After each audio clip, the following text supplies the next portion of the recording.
On November 30th, 2013, the quiet streets of Santa Clarita, California, witnessed something no one could have prepared for. Paul Walker, the beloved actor from Fast and Furious, was attending a charity event with friends, smiling, relaxed, completely unaware that within minutes, his life would come to an end. That day began like any other, but ended as one of the most shocking tragedies in Hollywood history. 2 days before the crash, Paul had posted on Twitter, wishing everyone a happy Thanksgiving. He had every reason to feel thankful. Fast and Furious 6 had been a box office hit, and he was in the middle of filming the next sequel, Furious 7. At 40 years old, his career was thriving, and he was finally spending more time with his daughter, Meadow. By all accounts, life was good.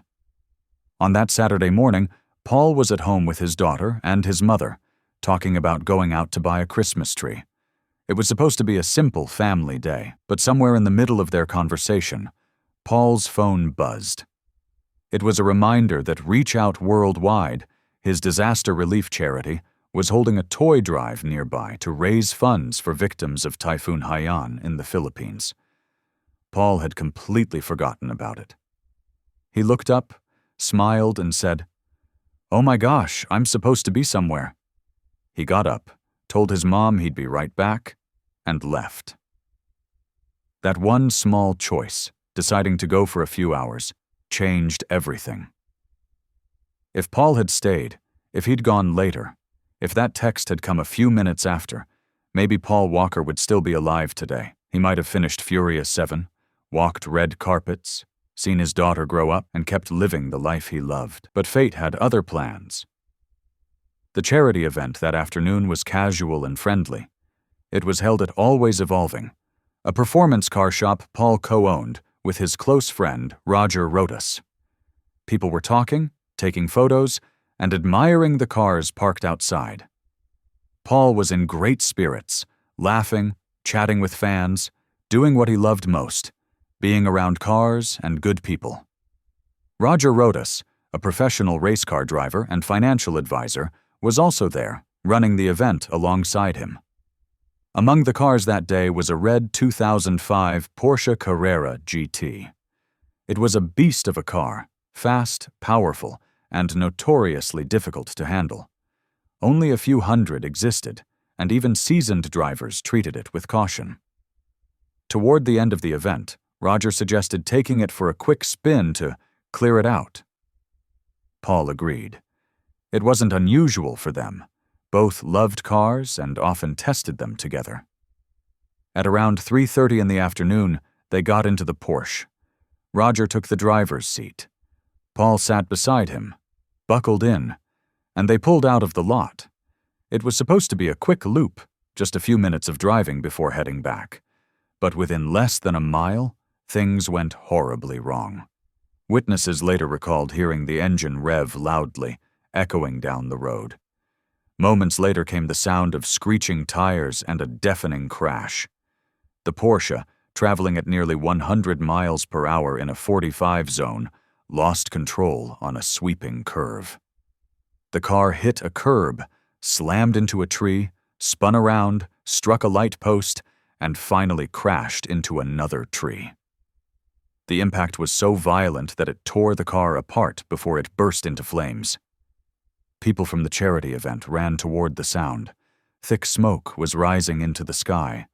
Roger's young son, who had seen them drive off minutes earlier, was among the first to arrive. He recognized the car instantly, but it was already engulfed in fire. By the time firefighters arrived, the car was completely destroyed. Both Paul Walker and Roger Rodas were gone. Their bodies were burned beyond recognition and had to be identified through dental records. The news spread like wildfire. Within hours, headlines around the world announced it. Fast and Furious star Paul Walker dead at 40. Fans didn't believe it at first. How could Paul Walker, someone who'd spent his career dodging explosions and car crashes on screen, die in one for real? His Fast and Furious co-stars were devastated.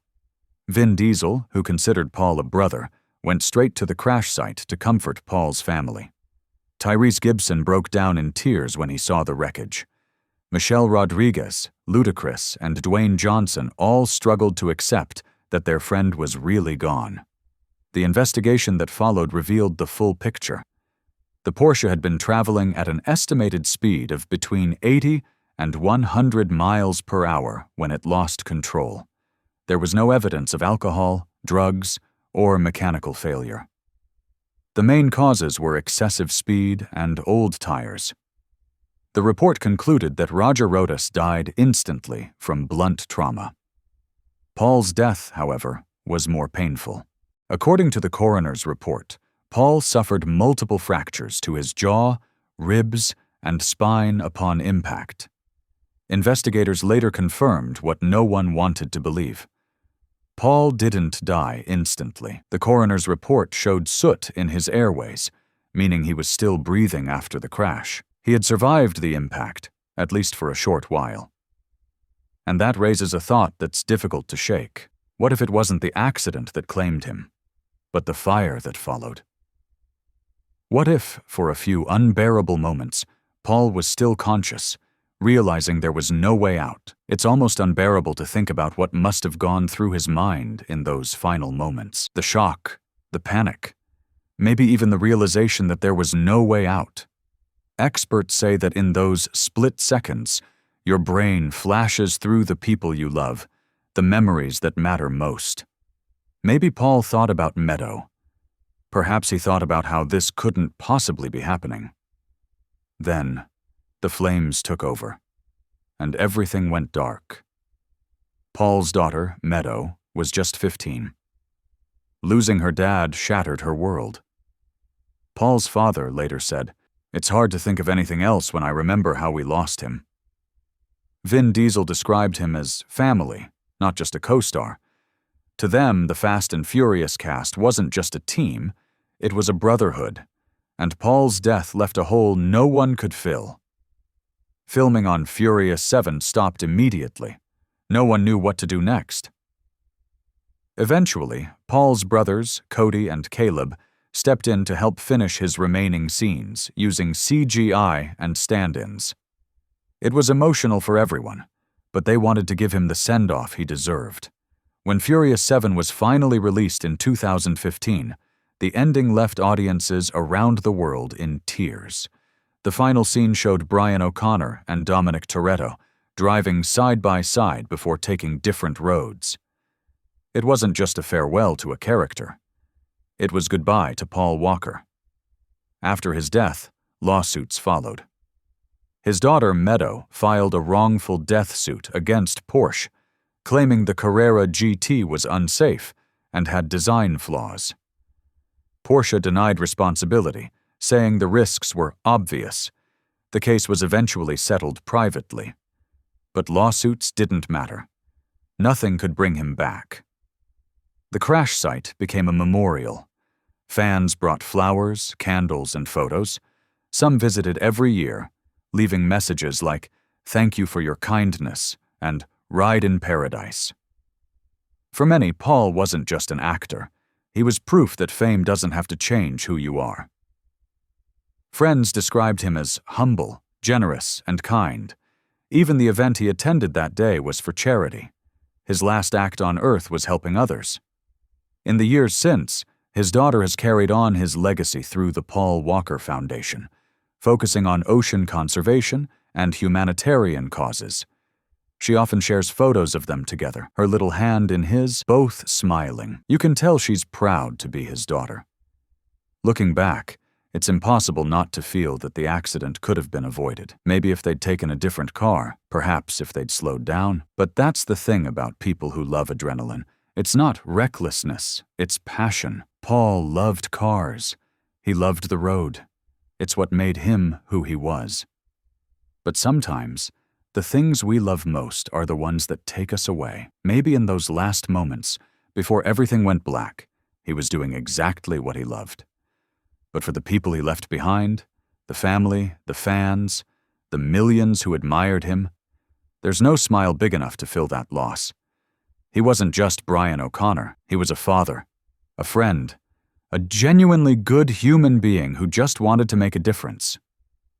His story reminds us how fragile life really is. One small decision can change everything. And sometimes, chasing the thrill isn't worth what it might cost. Paul Walker's life ended too soon, but his legacy hasn't faded. Every time a car revs in a Fast and Furious movie, every time someone helps a stranger because it's the right thing to do, a little part of him still lives on.